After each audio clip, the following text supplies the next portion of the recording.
Am I the whole for asking my disabled wife to get a job? My wife and I have been together for nearly 10 years now.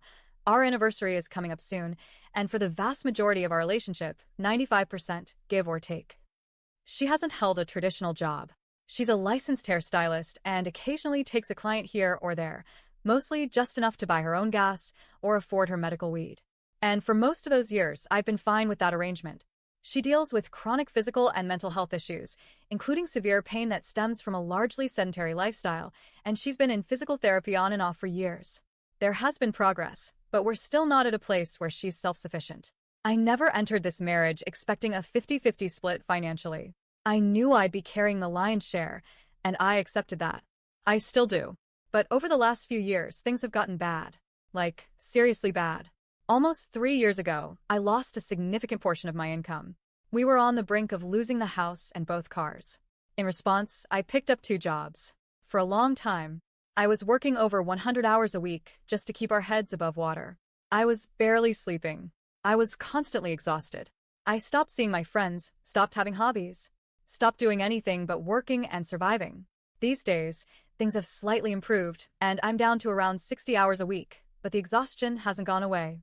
On top of that, I'm the one doing all the grocery shopping, all the cooking, which, to be fair, I do enjoy, and most of the dishes. She takes care of the rest of the cleaning, aside from the kitchen, and sometimes she's able to do more, sometimes less, depending on how her body and mental state are doing that week. I also drive our teenager around for school, appointments, everything, because she can't always drive safely. Some days she's too drowsy, disoriented, or in too much pain. And again, I don't resent her for this. But I'm just maxed out. And I don't know how much more I can carry. We've had a spare room in our house for a while, and twice now we've let friends stay with us in emergency situations. These weren't charity cases. Both of them paid a modest amount of rent, which helped us a lot. Each roommate's contribution was about the equivalent of a whole weekend of extra work for me. That meant the difference between having our electricity shut off or not. Literally. The thing is, my wife couldn't get along with either of them. With each roommate, things started fine, and then slowly descended into a spiral. At first it would be small complaints. They left a dish out, or they parked too far to one side of the driveway. But soon those complaints escalated into accusations of emotional abuse. She became obsessed with every interaction. She began venting about them constantly, telling friends and even our kid that she didn't feel safe in her own home, that the roommates were toxic or manipulative or disrespectful. In the end, both roommates moved out. Understandably, and both of them told me separately that they had no issue with me, only that things became unbearable with her. Fast forward to last week, our most recent roommate moved out. My wife is thrilled. She's happier than I've seen her in months. She's told me how at peace she feels and how wonderful it is to have the house to herself again. And I'm panicking, because that roommate's rent? It was the only thing keeping me from having to go back to 100-hour work weeks. I finally told her this. I explained how much of a difference that extra rent made. I told her I physically can't sustain this level of output much longer. That maybe it was time for her to consider picking up a very part-time job, something light, flexible, where she could sit down. Just 10 to 20 hours a week. Enough to cover the gap. She sobbed. She hasn't had a formal job in 9 years, and the idea of returning to work, even for just 10 hours, sent her into a spiral.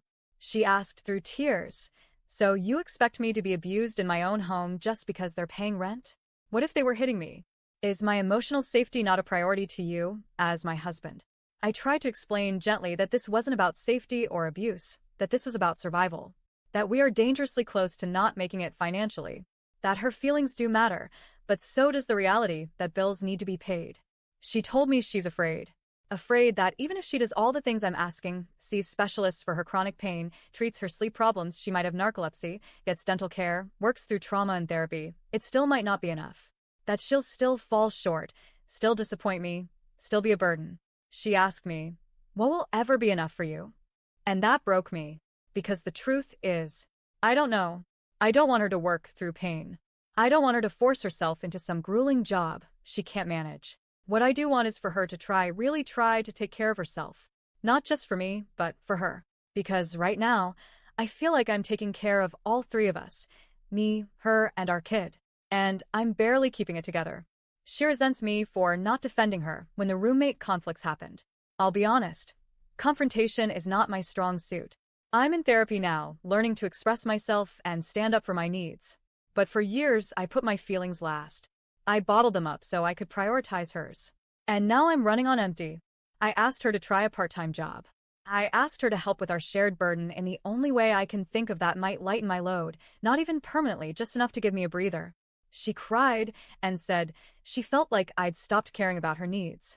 That all I see now is what she can't do. I told her I do care. I care so much that it's destroying me.